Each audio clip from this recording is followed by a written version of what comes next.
l'un des exemples concrets, récents, qui montrent cela, que la démocratie n'est plus à la mode, c'est le fait, alors c'est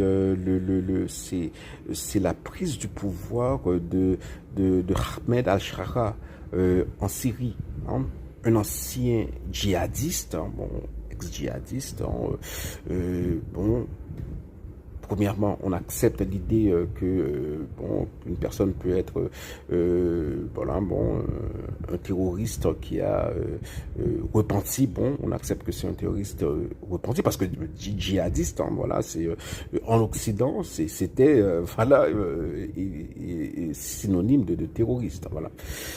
Et il est président de la Syrie, il a reçu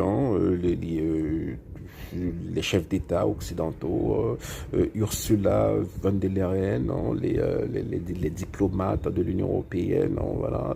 Il ne porte plus de djellaba, mais maintenant c'est costard cravate, voilà.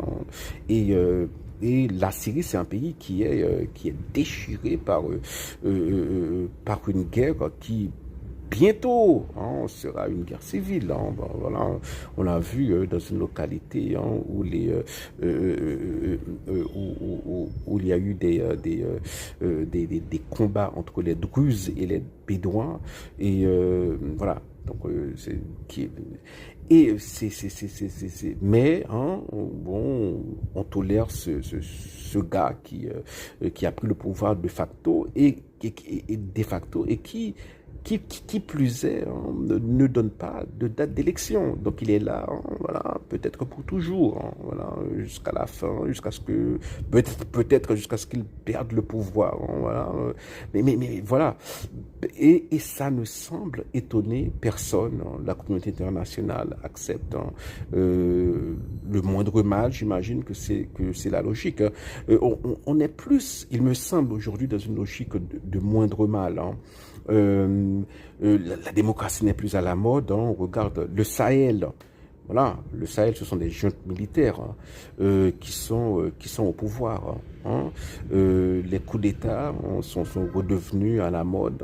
Il y a, bon, on se rappelle ce qui s'est passé en Haïti. Voilà, le prix qu'Haïti a payé pour un coup d'État. C'est 2 ou 3 ans d'embargo qui ont détruit l'économie haïtienne, qui ont détruit le petit peu de tourisme qu'on avait complètement.